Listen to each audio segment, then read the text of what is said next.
वक्फ पर 3 दिन की सुनवाई के बाद सीजेआई गवई के बयान से मचा तहलका, क्या पूरा केस उल्टा पड़ गया?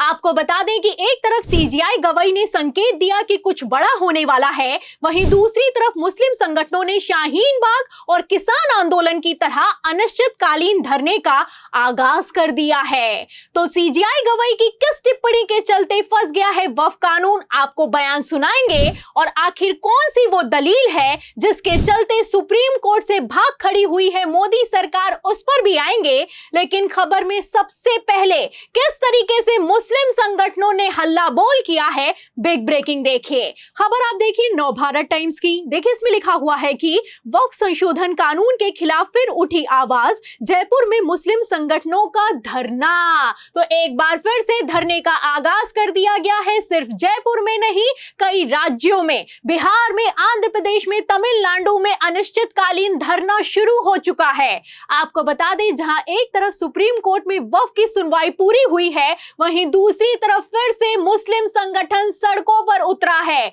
और संकल्प लिया जा रहा है कि वक्फ की हर कीमत पर रक्षा करेंगे। खबर मौजूद है, खबर आप देखिए, इसमें खबर में साफ लिखा हुआ है, भास्कर की खबर में लिखा हुआ है कि मोतिहारी में धार्मिक नेताओं ने की कॉन्फ्रेंस, वक्फ संपत्तियों की रक्षा का संकल्प लिया है। तो बिहार जहां पर साल के आखिर में चुनाव होने वाला है, वहां पर संकल्प लिया जा रहा है, मुस्लिम संगठन जुट रहे हैं और सुप्रीम कोर्ट के फैसले के ठीक पहले आप देख सकते हैं कि किस तरीके से मुस्लिम संगठनों ने कमान संभाली है। आपको बता दें मुस्लिम संगठनों ने साफ कर दिया है कि इस बार अगर शहादत देनी पड़ी तो शहादत देने के लिए भी तैयार हैं। यहां पर मुस्लिम संगठनों ने साफ कर दिया है कि जिस तरीके से 2 साल पहले किसानों पर काले कानून थोपे गए थे, उसी तरह से मुसलमानों पर यह कानून थोपा जा रहा है। मुस्लिम संगठन भी तैयार नहीं है, जिस तरीके से किसानों ने शहादत दी थी उसी तरीके से मुसलमान भी शहादत देंगे और इस कानून को तो वापस लेना ही होगा। तो एक तरफ सुप्रीम कोर्ट में 3 दिन की सुनवाई पूरी हुई, वहीं दूसरी तरफ सीजेआई की एक दलील ने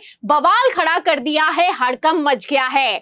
आपको बता दें सुनवाई पूरी होते ही सीजेआई गवई की तरफ से जो इशारा किया गया है, उसके बाद से मुस्लिम संगठन फुल मोर्चे में आ गया है, सड़कों पर उतर आया है, अनिश्चितकालीन धरने का ऐलान कर दिया है। तो कौन सी है वो दलील जो कि सीजेआई गवई की तरफ से दी गई है? तो वक्फ कानून सुप्रीम कोर्ट में फंस गया है, वो भी मैं आपको बता देती हूं। खबर आप देखिए एबीपी की। देखिए इसमें लिखा हुआ है कि कल को लखनऊ का इमामबाड़ा भी मांग लिया तो सिब्बल की दलील पर सीजेआई गवई ने जो कहा, हड़कंप मच गया है। तो यहां पर मैं आपको बता दूं कि कपिल सिब्बल ने शानदार और जबरदस्त दलीलें दी।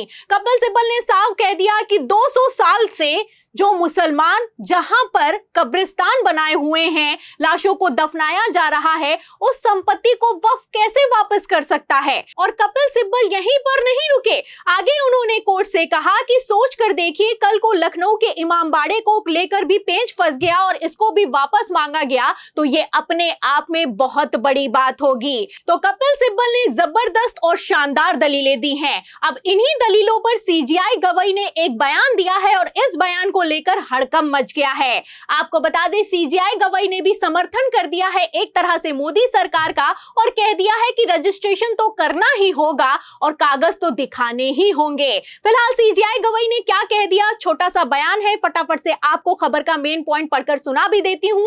देखिए एबीपी की खबर में लिखा भी हुआ है कि सीजेआई गवई ने कपिल सिब्बल से कहा, लेकिन अगर 1923 एक्ट के तहत रजिस्ट्रेशन हुआ होता तो ऐसा नहीं होता।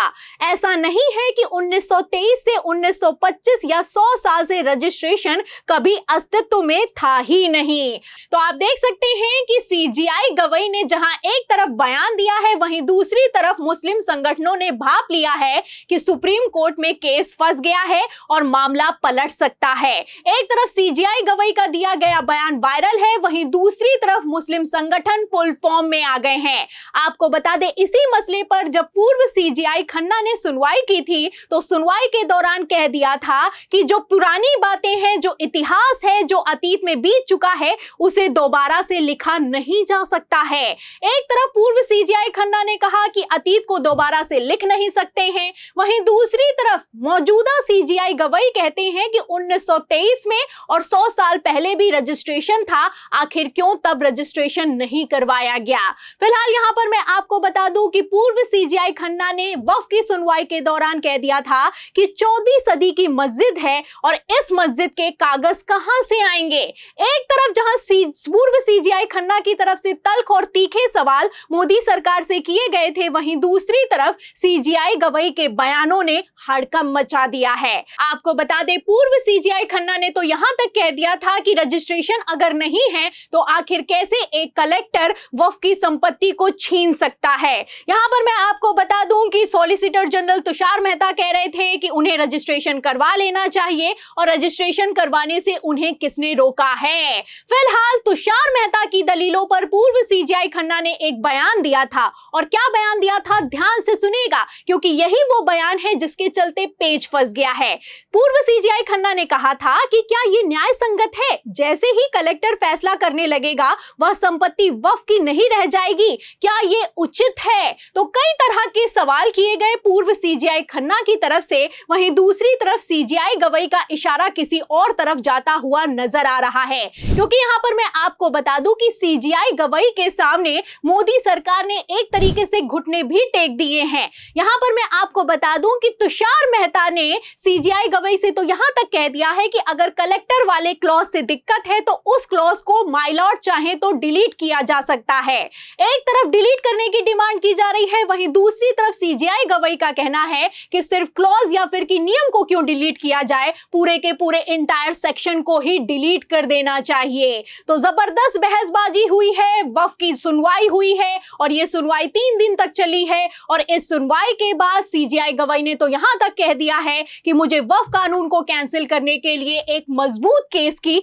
जरूरत होगी। तो फिलहाल क्या मोदी सरकार ने मजबूती के साथ सुप्रीम कोर्ट में अपना केस पेश किया है? सवाल तो इस बात का खड़ा होता है। आपको बता दें कि कल 26 मई है, कल वक्फ कानून को लेकर जो फैसला सुरक्षित रखा गया है वो आ सकता है, क्योंकि कल के बाद सुप्रीम कोर्ट में गर्मी की छुट्टियां होने वाली हैं और ये छुट्टियां 26 मई से लेकर 13 जुलाई तक चलेंगी। लेकिन ऐसा बिल्कुल भी नहीं है कि कल अगर फैसला नहीं आया तो वक्फ का फैसला 13 जुलाई के बाद आएगा।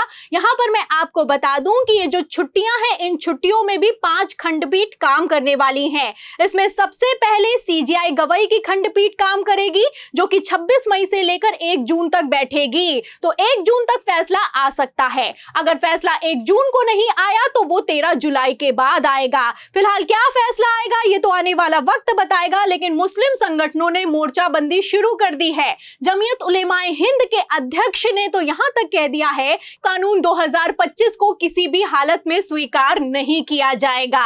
आपको बता दें कि कई बार ऐसा होता है कि सुनवाई कुछ और होती है और फैसला कुछ और होता है। तो क्या इस बार वक्फ का केस भी उल्टा पड़ गया है? इस सवाल के जवाब में सीजेआई गवई के इशारे पर, मुस्लिम संगठनों के विरोध पर आपको क्या लगता है? सुप्रीम कोर्ट के वक्फ पर सुरक्षित किए गए फैसले में आखिर क्या है? जो भी आप सोचते हैं हमें कमेंट बॉक्स में जरूर लिखें। वीडियो को ज्यादा से ज्यादा शेयर करें, हमारे चैनल को लाइक करें, सब्सक्राइब करें, ज्वाइन करें। फिर मिलती हूं अगली खबर के साथ, तब तक के लिए धन्यवाद।